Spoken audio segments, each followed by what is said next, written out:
Swayam Prabha. Digital India. Educated India.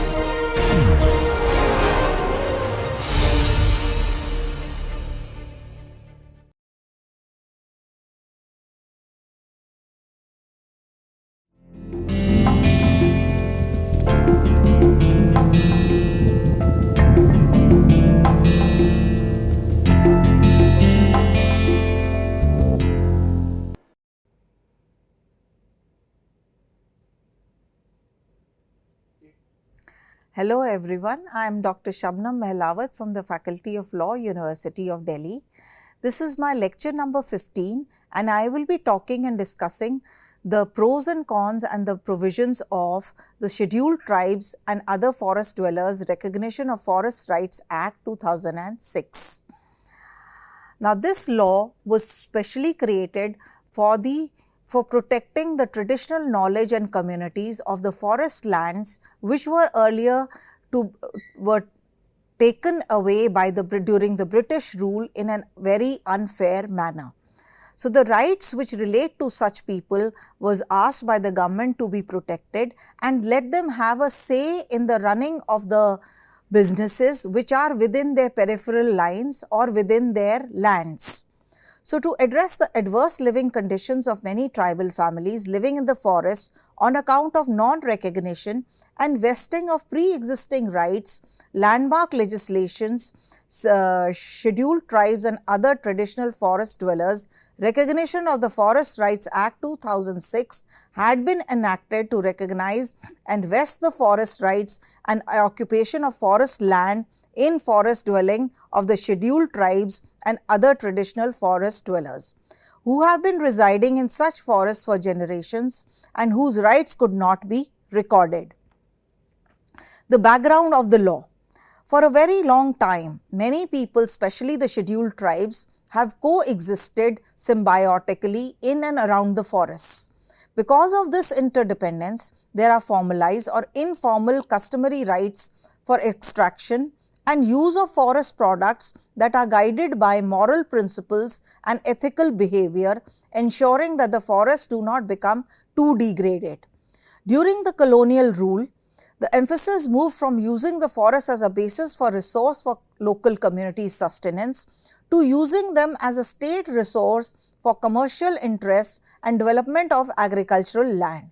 Local communities' centuries-old customary rights were restricted by several acts and policies, including the three Indian Forest Acts of 1865, 1894, 1927 from the central government and other several state forest acts.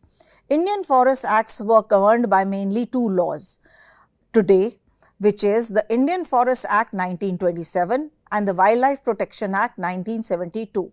The former empowers the government to declare any area to be a reserved area or a protected forest or a village forest. The latter allows any area to be constituted as a protected area, namely a national park, wildlife sanctuary, tiger reserve or community conservation area. These acts are linked to the forest dwellers' rights, wherein they are dependent on the forest for their sustainability and livelihood. Salient features of the Act. This Act recognizes and vests the forest rights, the right and occupation of Scheduled Tribes and other traditional forest dwellers who have been living in such forests for centuries. The Act also establishes the responsibility and authority for sustainable use, conservation of biodiversity, and maintenance of an ecological balance of the forest-dwelling Scheduled Tribe and other traditional forest dwellers. It strengthens the conservation regime of the forests while ensuring the livelihood and food security of the forest-dwelling Scheduled Tribe and other traditional forest dwellers. It seeks to recognize that despite the past non-recognition of the forest-dwelling Scheduled Tribes and other traditional forest dwellers, they are under the Act people who are integral to the very survival and sustainability of the forest ecosystem. The defining part under the Act, the forest-dwelling Scheduled Tribes means the members or community of the Scheduled Tribes who primarily reside in and who depend on the forest or the forest lands for bona fide livelihood needs and includes the Scheduled Tribe pastoral communities. The forest land means the land of any description falling within the forest area and includes unclassified forests, undemarcated forests, existing or deemed forests, protected forests, reserved forests, sanctuaries and national parks under the law.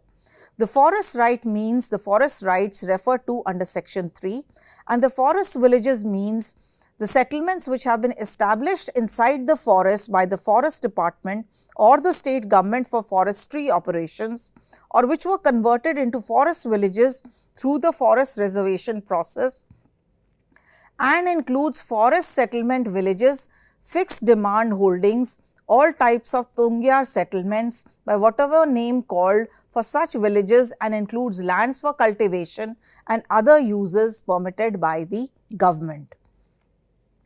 The Gram Sabha, it means a village assembly which consists of all adult members of a village, and in case of states having no panchayats, pads, tolas and other traditional village institutions, and elected village committees with full and unrestricted participation of women. Habitat means the area comprising the customary habitat and such other habitats in reserved forests and protected forests of the primitive tribal groups and pre-agricultural communities and other forest-dwelling scheduled tribes. The minor forest produce, it includes all non-timber forest produce of a plant origin, including bamboo, brush, wood, stumps, cane, tussar, cocoons, honey, wax, lac, tendu or kendu leaves, medicinal plants and herbs, roots, tubers and the like. The nodal agency is as specified under section 11. Notification is notification under the official gazette. Prescribed means the rules made under the act.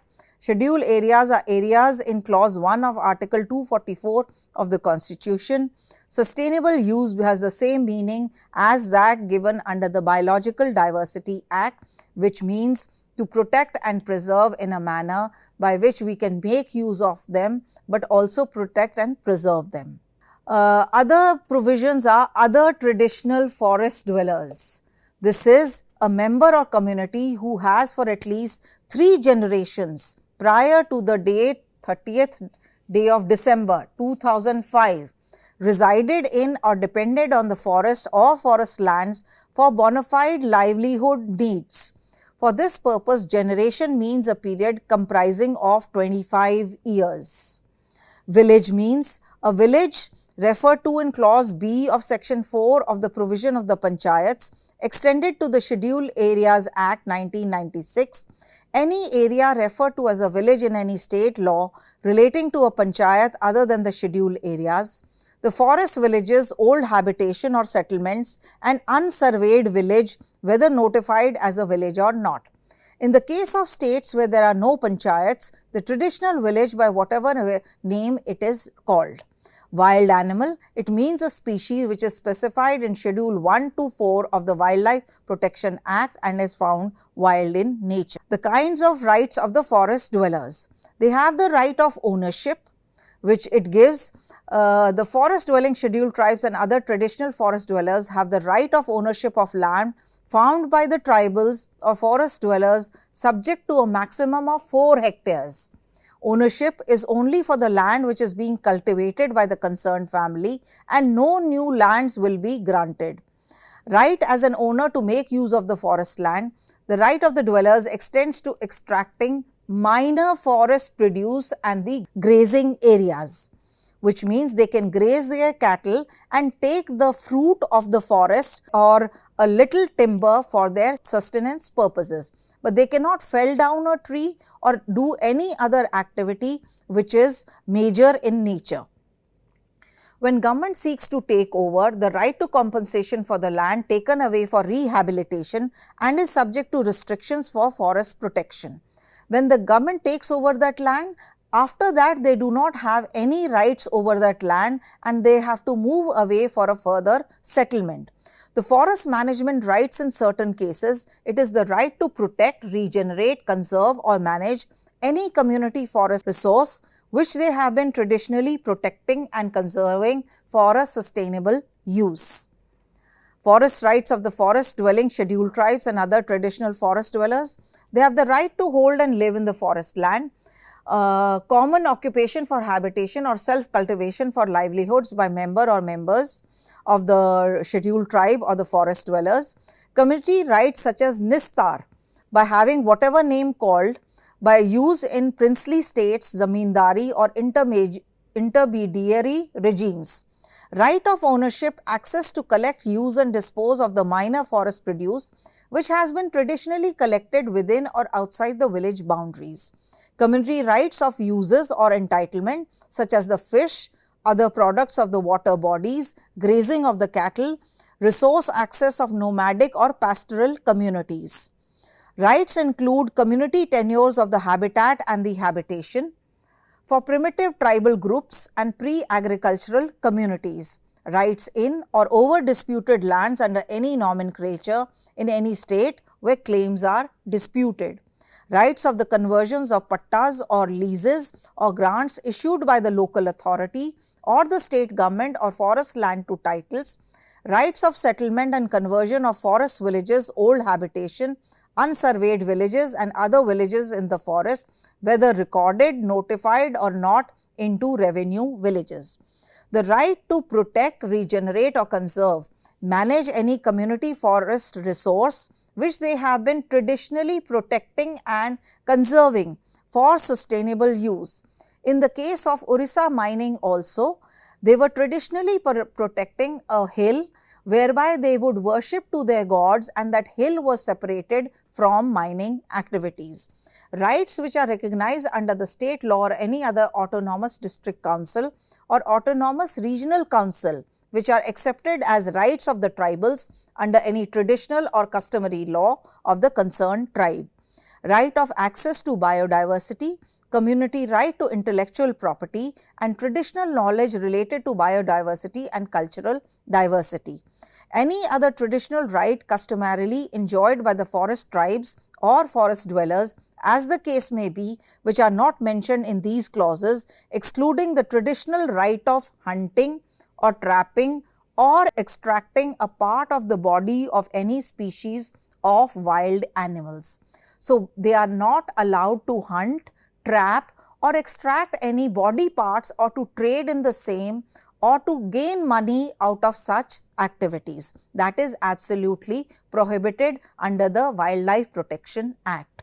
Right to in situ rehabilitation, including alternative land in cases where the scheduled tribes and forest dwellers have been illegally evicted or displaced from the forest land of any description without receiving any legal entitlement or rehabilitation prior to December 2005.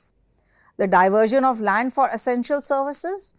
Under the Forest Conservation Act of 1980, and the central government was to provide for diversion of forest land for the following facilities managed by the government, including felling of trees not exceeding 75 trees per hectare for development and providing essential services.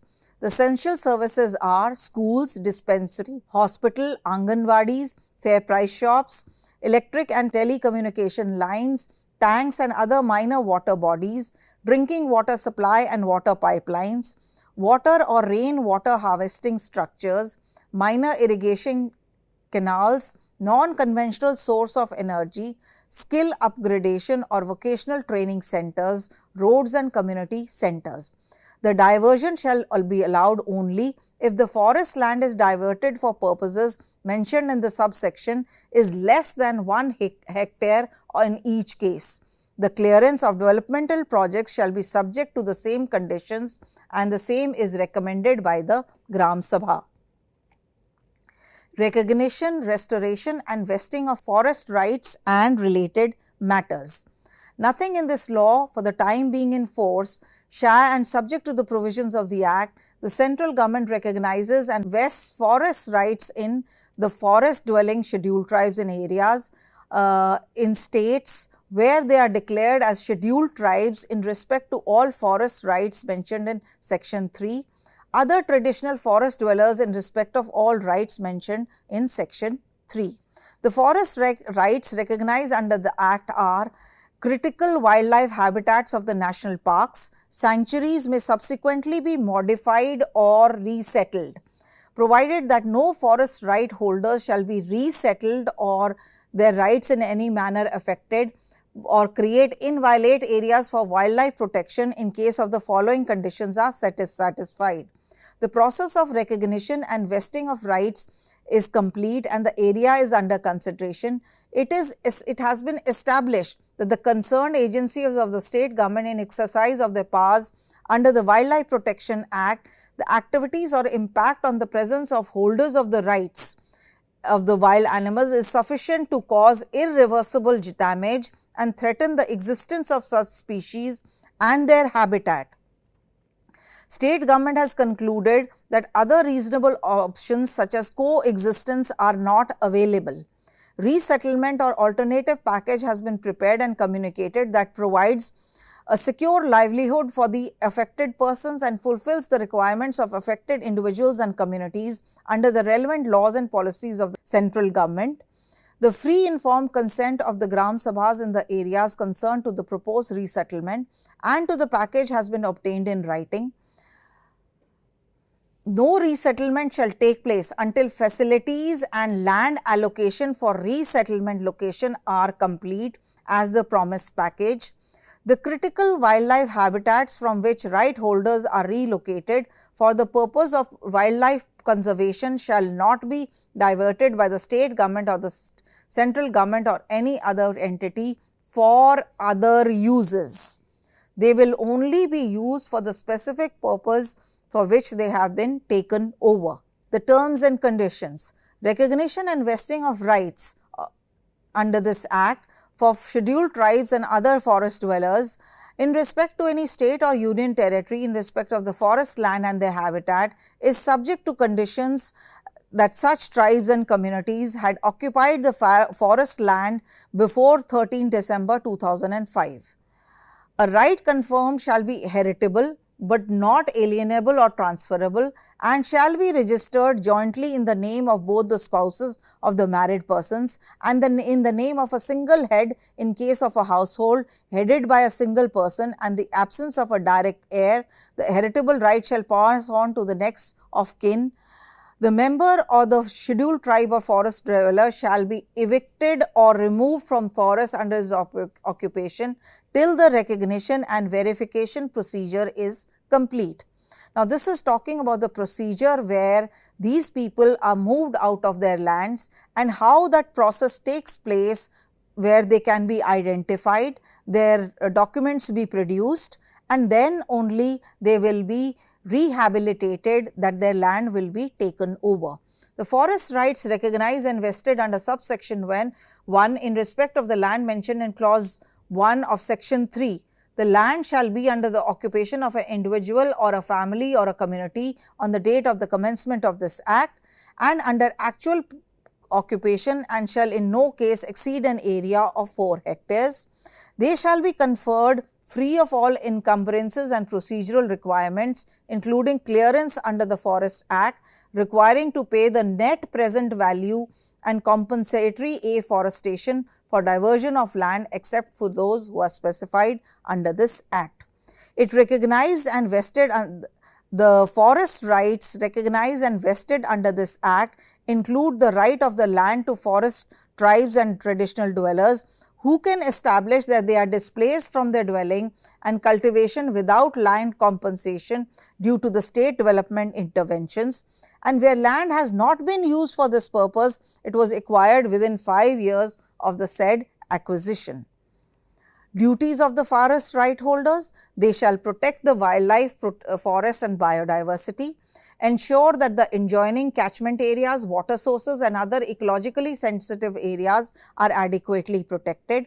The habitat of these dwellers is preserved from any form of destructive practices affecting their culture and natural heritage. Ensure that the decisions taken by the Gram Sabha to regulate access to community forest resources and stop any activity which adversely affects the wild animals, the forests and the biodiversity are complied with. Authorities and procedure for vesting of forest rights. The Gram Sabha is the authority which shall initiate the process for determining the nature and extent of individual or community forest rights, and they may be given to the scheduled tribes and forest dwellers within the local limits of its jurisdiction under the Act by receiving claims, consolidating and verifying them, and preparing a map delineating the area of each recommended claim, and they may exercise such rights, and the Gram Sabha shall pass a resolution to that effect, thereby forward a copy to the sub-divisional level committee. The resolution of the Gram Sabha may prefer a petition to the sub-divisional level committee, which shall consider the disposal of such petition, provided that petition is preferred within 60 days from the date of passing of the resolution by the Gram Sabha. It shall not be disposed of unless he has been given an opportunity of being heard. They shall constitute a sub-divisional level committee to examine the resolution passed by the Gram Sabha, prepare the record of the forest rights, and forward it to the sub-divisional officer of the district level committee for a final decision. Any person aggrieved by this decision may prefer a petition to the district level committee within 60 days from the date of division of the sub-division level committee, and the district level committee shall consider and dispose of such petition. Where no petition shall be preferred directly at the district level and until the Gram Sabha says the same has been preferred before and considered by the sub-divisional level. Such petition shall be disposed of against the aggrieved person. No such petition shall be disposed of until and unless they have been given an opportunity of being heard. The procedure. The state government shall constitute a district level committee and approve the record of the forest rights prepared by the sub-divisional level committee. The decision of the district level committee on record of forest rights shall be final and binding. They shall constitute a state level monitoring committee to monitor the process of recognition and vesting of forest rights and to submit to the nodal agency which returns and report as may be called for by that agency. The sub-divisional level committee, the district level committee, and the state level monitoring committee shall consist of officers from the Department of Revenue, Forest and Tribal Affairs of the state government and 3 members of the Panchayati Raj institutions at the appropriate levels appointed by the Panchayati Raj institutions, of whom 2 shall be from the scheduled tribe members and 1 shall be a woman as may be prescribed. The composition and functions of these level committees and the procedure is to be followed by them in discharge of their functions as may be prescribed. Who can claim the rights under them? The individuals or groups belonging to the scheduled tribes who genuinely rely on the forests or forest lands for their primary means of subsistence. Any individual or group that has lived mostly in the forest land for legitimate livelihood needs or at least for 3 generations prior to 2005 may claim it. The process of identifying the kind and scope of individual forest rights, community forest rights, or both may be granted to the forest dwelling, scheduled tribe and other traditional forest dwellers as may be started by the Gram Sabha. Implementation of the Act. After taking into consideration the degree of these requirements these tribal populations have from forest areas, Gram Sabha can start the process of granting rights to these communities. After an evaluation and verification of community claims by the Gram Sabha combines them to support the communities in exercise of their legal rights. Following the Gram Sabha, it may carry resolutions to the sub-divisional level committee constituted by the state government, and if the resolution does not satisfy 1 or more tribal communities, they may petition a committee at the sub-divisional level. Authorities and procedure. The Gram Sabha is an entire village assembly and not the Gram Panchayat first, which makes recommendations about things like who has been farming, how long, what forest products are harvested. The Gram Sabha plays a role in the entire democratic process and an open public body in which everyone can participate.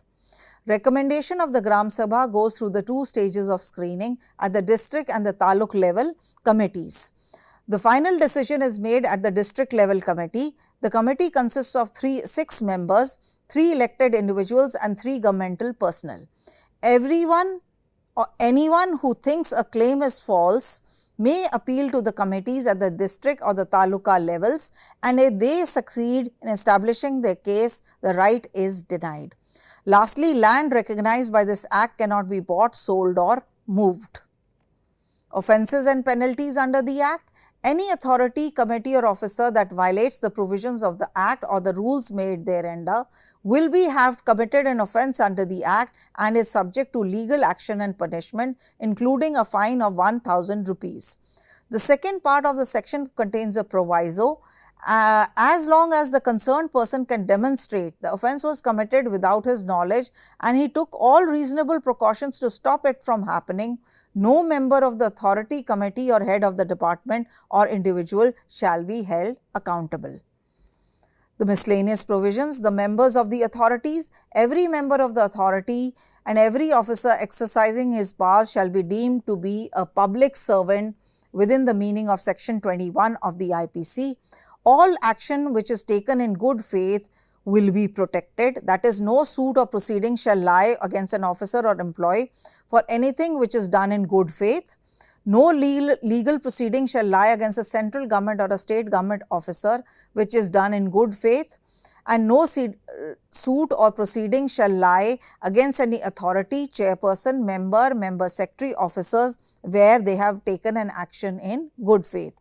The nodal agency will be the Ministry of the Central Government dealing with the tribal affairs, or any officer or authority authorized by the central government in this behalf as the nodal agency for implementation of the provisions of this Act. The powers of the central government. The power of the central government is to issue directions in the performance of their duties, exercise of powers, every authority to such general and special directions as the state government may from time to time give in writing. Acts not in derogation of other laws, save as otherwise provided. Provisions of the Panchayat Act 1996, which is extended to the scheduled areas. The provisions of this Act shall be in addition to and not in derogation of any provisions. The power to make rules. The central government has the power to make rules for the purpose of carrying out the provisions of this Act. These provide for procedural details of implementation of procedure, which may be procedure for receiving claims, consolidating and verifying them and preparing a plan, the manner of preferring a petition to the sub-divisional committee, the level of officers of Department of the Revenue, Forest and Tribal Affairs, of the State Committee, the composition and functions of the sub-divisional level committee, the district level committee and the state level monitoring committee, and the procedure which is to be followed.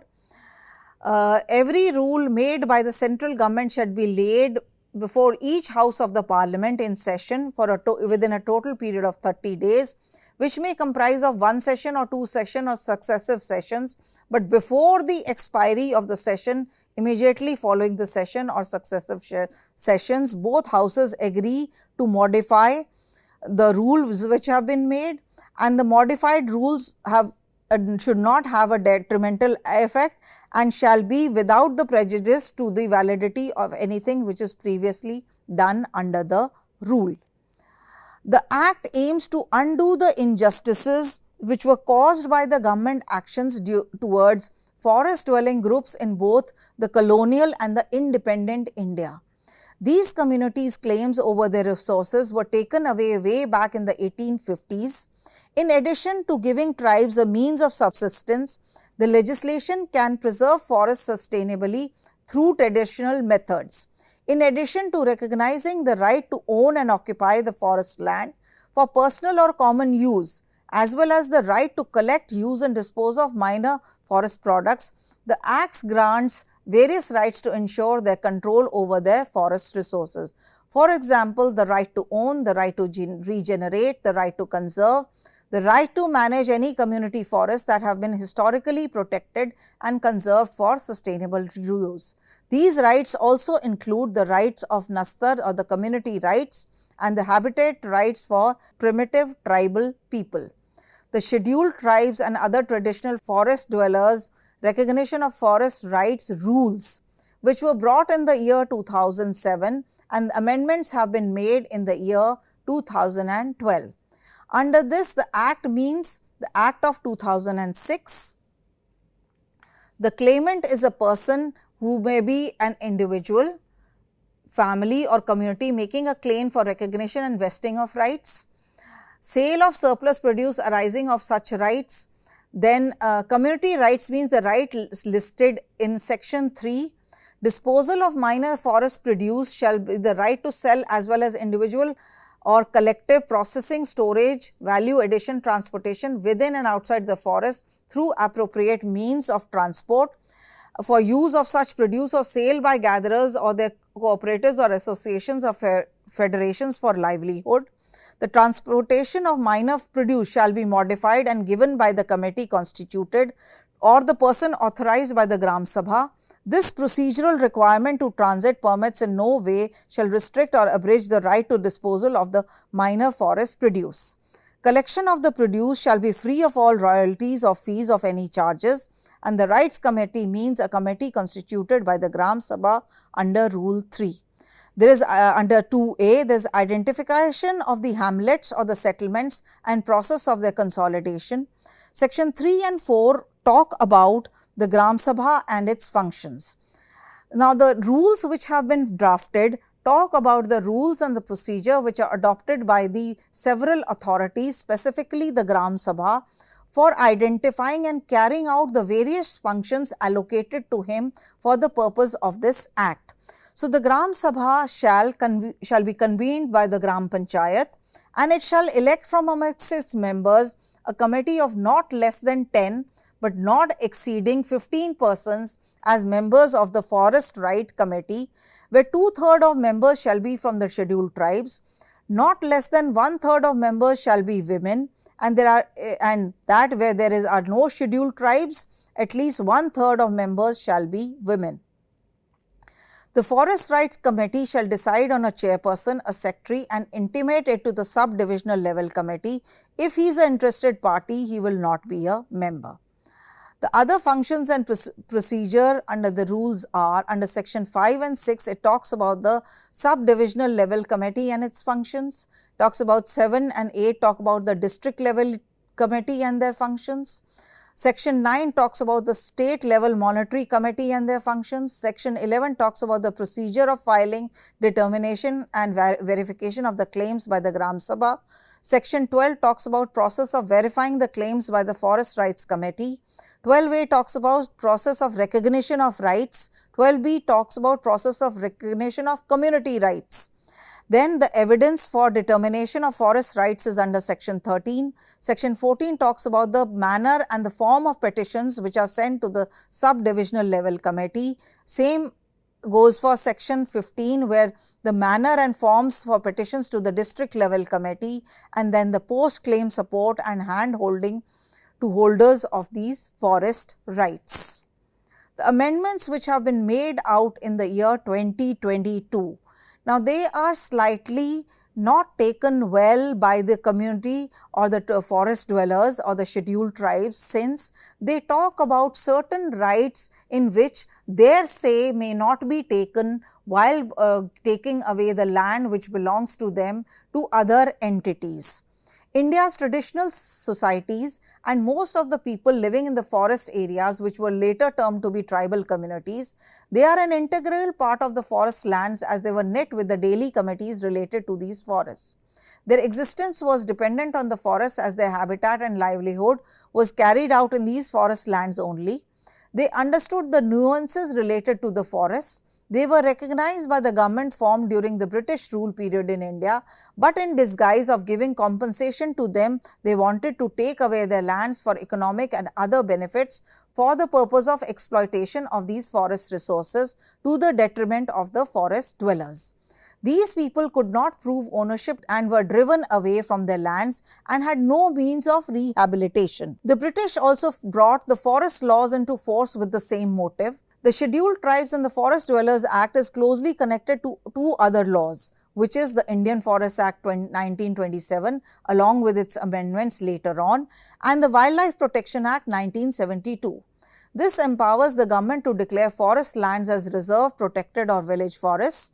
In the year 2022, the forest conservation rules the government introduced an amendment to the Forest Conservation Act of 1980, which transfers the rights of the forest from tribal communities without their participation to large corporations such as private mining and pharmaceutical companies. This would also have a direct impact on their lives and livelihoods, including their habitat. The amendment allows district collectors to override the approval of the Gram Sabha.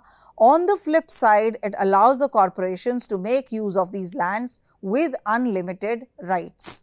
The government stand for these rules are that it would streamline the process and eliminate the hindering elements for approval of land transfers under the law.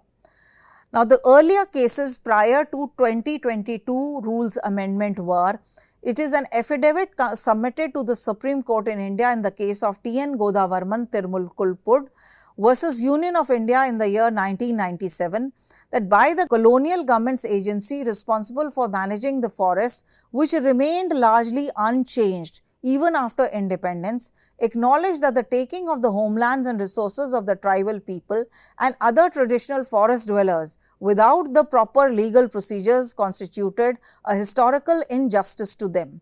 The Forest Right Act, which was passed in 2006, largely addresses the unfairness brought about the colonial area forest laws and grants legal recognition to these rights of the traditional forest dwelling communities. Prior laws and regulations such as the Forest Act of 1865, 1894 and 1927 prohibited the local communities from making use of the natural resources of their own very lands. In the Orissa Mining Corporation versus Ministry of Environment and Forests and others, the Supreme Court has recognized the worshipping and other rights of the tribal community within a particular area and respected the same rights and allocated an alternate land for mining purposes, and which the respective land had to be left out for mining activities. In the case of Banvasi Seva Ashram versus State of UP, in 1987, a writ petition was filed under Article 32 by the Banvasi Seva Ashram on behalf of the local Adivasi people protesting against reservation who were dependent on the forest for their sustenance. The Supreme Court passed an order asking the state not to evict the forest dwellers and asked the prospect of building up a project to be postponed and completely stalled. Under Section 3(1) subclause H of the Act, the rights of settlement and conversion of all forest villages, old habitations, unsurveyed villages and other villages in the forest, whether recorded, notified or not, into revenue villages has been recognized as one of the forest rights of the forest dwelling scheduled tribes and other traditional forest dwellers on all forest lands. The case of A.C. Murugan and others versus the district collector and others, while refusing relief to a group of persons claiming a benefit under the Scheduled Tribes and the Forest Dwellers Act, the Madras High Court noted that rights under the Act cannot be claimed merely on the ground that the ancestors originally resided in the forest, to which the rights claimed under the Act, it was necessary to prove that they had actually done so. In the case of Narmada Bachao Andolan versus Union of India, the case was with respect to building up of dams in 4 states where electricity would be supplied by way of the dam, was thoroughly discussed, and specifically the rights of the forest dwellers in this context was. The Supreme Court discussed several aspects besides the construction of the dam which were issued related to the displacement of the tribals and alleged violation of their rights under Article 21. It discussed that the rights of the displaced people and especially the forest dwellers, it argued that it is a violation of the fundamental rights guaranteed under Article 21, read with the International Labour Organization Convention number 107, to which India is a signatory. The international treaties and covenants could be read into the domestic laws of our country, and for this purpose, the tribal population should not be removed from their lands without their free consent from their habitual territories, except in accordance with the rules and regulations, where removal is an exceptional measure, that they shall be provided with lands of quality at least equal to the land previously occupied by them, suitable to provide for their present needs and future developments. The argument was that the Sardar Sarovar Dam was not an exceptional measure, to which the court did take into account this point and asked for the placement of the displaced people living within that area, but the exact notification with respect to rehabilitation did not come from the government. Then comes the case of Adivasi Kanikar Samyukt Sangam versus Union of India, which approved the withdrawal of a writ appeal, reasoning that since this project involved the case of the forest residents' rights, it needs more time for the government, which is the central and the state government, to look into the details of these rights. So, review of the writ petition would be the proper approach. So, discussing the cases under the law are, that is the case of affidavit submitted in the case of T.N. Godavarman Tirumulkudpur versus Union of India. In this case, it is a case of great significance of points which were involved in this matter relating to the protection and conservation of forests throughout the country. It was considered necessary that the central government, as the government of the state, issued notices under all of them. So, here we are the directions in this stage of such aspects. The misconception in certain quarters about the scope of the Forest Conservation Act, which is the meaning of the word forest. It is a misconception relating to that. Under the Forest Conservation Act, it was enacted for further deforestation. If it takes place, then that should be protected. In the case of Rural Litigation and Entitlement Kendra versus State of UP, they asked for the protection of the forest from mining activities and that the rights of the tribal people in such areas also should be protected. The results of protection for these people are that their livelihoods are sustained, and the protection of these forest lands not only sustains these tribal people, but also their dependence on the forest and the wild animals and other species which is there for the overall protection of the rights of that area. So, the forest rights which were passed in 2006 dealt with the unfairness which was brought about the colonial period era, which was in 1865 when the British came to India. They wanted to take over the Indian lands for the purpose of exploitation, specifically with reference to taking away the wood and the timber of these lands, for building railways for the transportation purposes from one place to another, and also siphoning off all the important minerals and the timber from these forest areas. So, in order to do the same, in 1865, for the first time, they appointed an officer in India for forest purposes. The same year, they brought about a Forest Act, to which they saw that it restricted their rights to take over the lands. So, they made an amendment to the same law, and they passed out a law which stated that when people are living in these areas should come and report to the agency or an officer appointed, to whose claims will be made and compensated, and after that these people will have no rights over those lands. So, the rights of the forest dwellers was questioned, and it was not really absorbed well by the people who were living in these areas. Initial compensation, when it came in, the effect was felt that they were no longer could access these lands for their personal purposes. Only in certain specific areas and with special permissions, people were allowed to take the forest produce of these areas. So, it was also in 1927, for the purpose of further exploitation of these areas, they brought out a new Indian Forest Act of 1927, whereby all the old laws brought about by the British were repealed, and under this new law, they divided the forest lands into 4 main areas, which was the protected forest, the reserved forest, the village forest, and other such sets which came from time to time. They also made provisions that people who are not able to carry on or control or manage the forest lands can come to the government for the proper management of their areas. So, in disguise, this was a culpable legislation which went on to take away the rights of these forest dwellers and the scheduled tribes, and they displaced these people, specifically those who were practicing shifting cultivation or shifting forest. From time to time they were nomads, and they shifted from one place to another for their personal living, as well as carrying out activities in these areas on a shifting basis. When India gained independence, it brought about new laws, but the Forest Act remained unchanged, and it gave an amendment out only in the year 1980, when it amended certain parts of the forest and brought out a law called the Forest Conservation Act of 1980. So this law basically amended certain other things, but it talked about compensation again of the tribal people who had not really received compensation previously. In the case of Orissa Mining Corporation versus Ministry of Environment and Forests and others,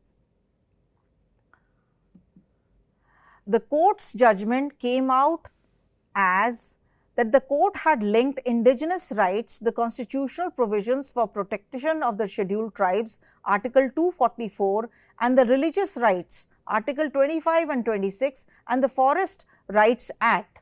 It reads them as all part of one set of protections which are intended to protect the scheduled tribes and other forest dwellers. On the Forest Rights Act's purpose, the legislature addresses the long-standing and genuine need of granting a secure and inalienable right to these communities, whose right to life depends on these forests, and strengthening the entire conservation regime by bringing a permanent stake of these scheduled tribes' dwellings in the forest for generations in symbiotic relationship with the entire ecosystem.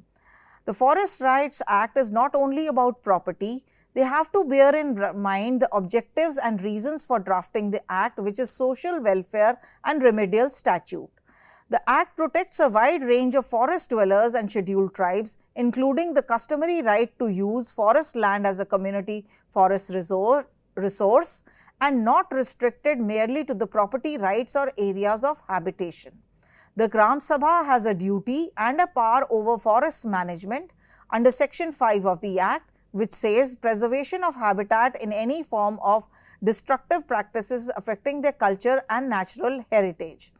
The legislation's intention is to protect the customs, usage forms, practices, ceremonies which are appropriate to the traditional practices of the forest dwellers, and not only individual rights or land ownership.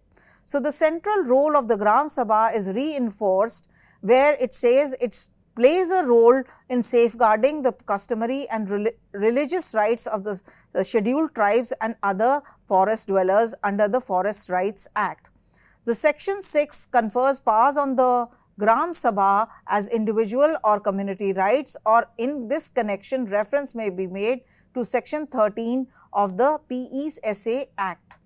The Gram Sabha functioning is important to the working and to bringing into force the operation of these laws, as well as for the purpose of protection and conservation of rights of the traditional forest dwellers. The operational part of this judgment is, in the case of Vedanta, Gram Sabha has reached a decision about certain claims, but the religious aspect has not been placed by the Gram Sabha for their active consideration. It decided that there were religious rights in the area if the bauxite mining project in any way affects their religious rights, especially their right to worship their deity known as Niyam Raja in the hilltop of Niyamgiri range of hills. The right has to be preserved and protected. Gram Sabha should consider all additional claims and not just religious rights that are filed in the coming weeks, and they had to make a decision. Decision was communicated to the Ministry of Environment and Forests, which had the final decision on the stage 2 clearance within certain period of time. What does it mean? The court's construction of the Forest Rights Act says that the Gram Sabha can decide on rights. The decision is final. The Gram Sabha has the power to decide for the protection of the forests and the natural heritages. it also is, by sending the matter back to the Gram Sabha, become a key matter not only to be placed before it for its consideration, but it is treating the Gram Sabha as a statutory legal authority of the same rank as a Ministry of Environment and Forests. The court has gone well beyond the question of consent and instead treated the Gram Sabha as a regulatory authority. Nothing about anyone has the power to override the Gram Sabha. So, for the Vedanta project, the intense effort to threaten or coerce the Gram Sabha to not recognize the religious rights of these Adivasis or the tribal people was held to be of grave importance. This was probably conflicting with the reality that these rights need to be protected even if development needs to take place. The likelihood of more court battles will go on if certain rights are left out for the protectionist measures or for exploitation purposes, and protection of the rights will be taking a back seat. Similar position was taken up in the coming amendment under the Act, where the government has proposed that the notification or the issue by the Gram Sabha is not a mandatory feature for the diversion of lands from these areas for other purposes. So, the mining case in Odisha, where they specifically demanded non-mining activities in a specific area where religious practices were carried on, being disregarded, was taken to note by the Supreme Court, and they were granted their right of protecting that area. Similar was the case initially in 1987, when the Banvasi Seva Ashram vs. State of UP was filed. It was a writ petition under Article 32 as a public interest litigation, which was filed by the Banvasi Seva Ashram on behalf of the local traditional people who were protesting against reservation and were dependent upon the forests for their sustenance. The Supreme Court recognized this right under Article 21, that if the land was taken away and their right to sustenance was taken away, it would be violative of their right of Article 21, and they passed an order against the state not to construct a dam on these areas for the protection of the rights of the Adivasi people. So, the rights and settlements of forest villages, old habitats, unsurveyed villages and other villages in the forests, they were recorded, notified or not taken into account into revenue villages, have been recognized as one of the forest rights of the scheduled tribes and the forest dwellers of these lands. A.C. Murugan and others versus the district collector and others, while refusing relief to a group of people claiming benefit under the Scheduled Tribes and Other Traditional Forest Dwellers Act 2006, the Madras High Court noted that rights under the Act cannot be claimed merely because they were residing in the said places. It needs to be specifically shown with proper documents and with proper evidence. It should be taken before the courts to decide whether the rights which they are asking for are true and correct, and they are the true claimants for those rights. The Narmada Bachao Andolan case was a very important case, since this case related to 4 states of Gujarat, Madhya Pradesh, Rajasthan and Maharashtra, where they sought to construct a dam which would be supplying electricity to all these 4 states. It was the construction of the dam which was disputed, because it undertook to take into its consideration a large number of area which was the traditional place of these forest dwellers. There was a great anguish and there was a great movement which took place against the construction of this dam, since this dam violated the rights of the traditional forest dwellers. And it was questioned about, besides their rights, the questions were in relation to whether environmental impact assessment was carried out, whether how much benefit it would be deriving, and how they would cope with the International Labour Organization Convention provision, that where rights of people who are to be displaced are to be done, their say in the matter is to be taking a primary seat and not a back seat while disposing of or taking their land for an exceptional purpose. Similar thing happened under the Narmada Bachao Andolan case, where the Supreme Court discussed several aspects besides the construction of the dam and the displacement of the people and their rights under Article 21. It discussed these rights. It argued that it is a violation of their fundamental rights under Article 21, read with the ILO Convention number 107, to which India is a signatory. The conventions and treaties could be read into the domestic laws of our country. For this reason, the tribal population could not be removed from their lands without their free consent from their habitual territories, except in accordance with the rules and regulations. Where removal is an exceptional measure, they shall be provided with land of quality at least equal to the land previously occupied by them, suitable to provide for their present needs and future developments. Since they are totally and absolutely dependent on these forest lands for survival, their say in the matter is mandatory before their land is disposed of for other activities. The argument was that Sardar Sarovar Dam was not an exceptional measure, but as a deliberate measure, a colorable form of taking the land away from these tribal people. There were several activists who took part in this construction of the dam. Issues were raised in the case where they questioned the rights of the dwellers, the Article 21, whether scientific assessment has been carried out, and other questions which arose, to which were negated one after the other. It was related to the height of the dam which they later wanted to increase, which meant that they would be submerging more and more area underwater, and more area would be covered by the construction of the dam. So, large number of population would be displaced, and the issue of rehabilitation was not brought about in the said case. When the construction has taken place and it has started working, the rights of the displaced people could not be very well placed under the law.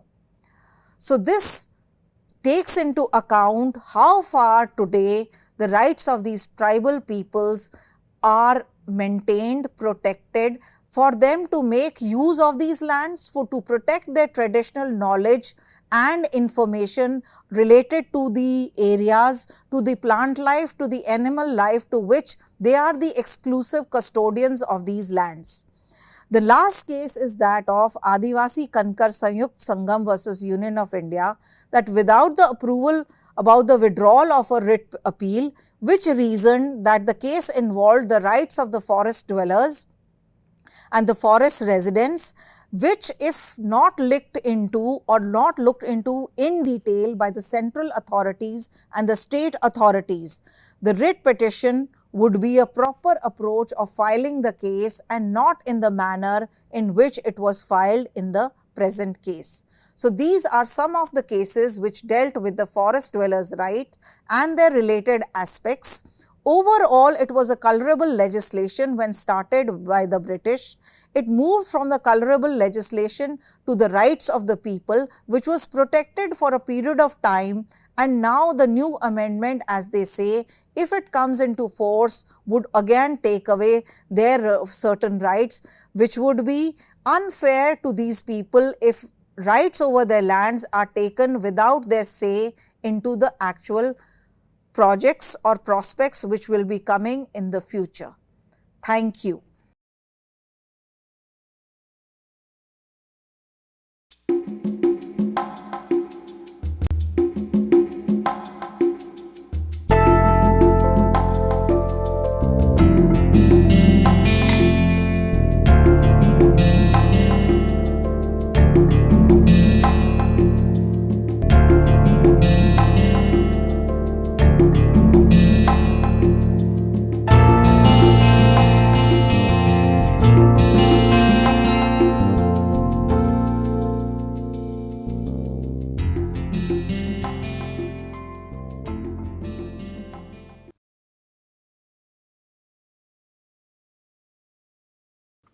Hello and welcome to this piece of literary snippet.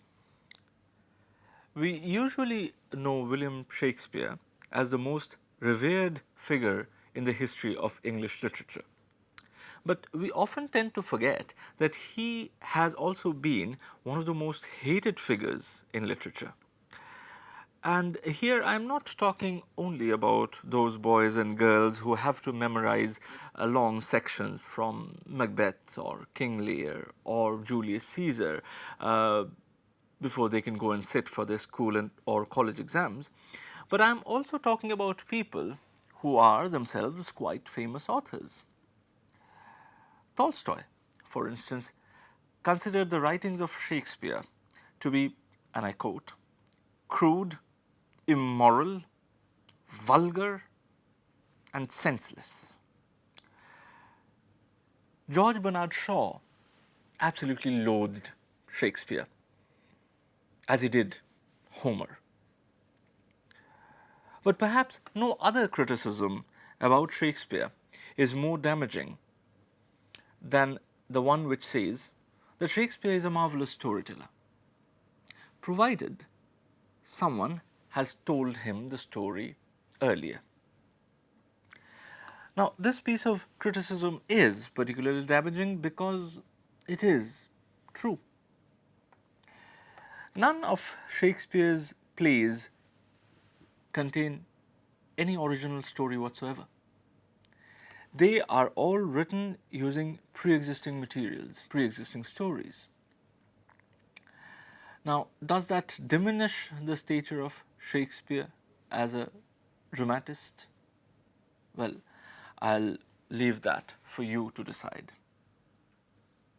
See you in the next episode of Literary Snippets.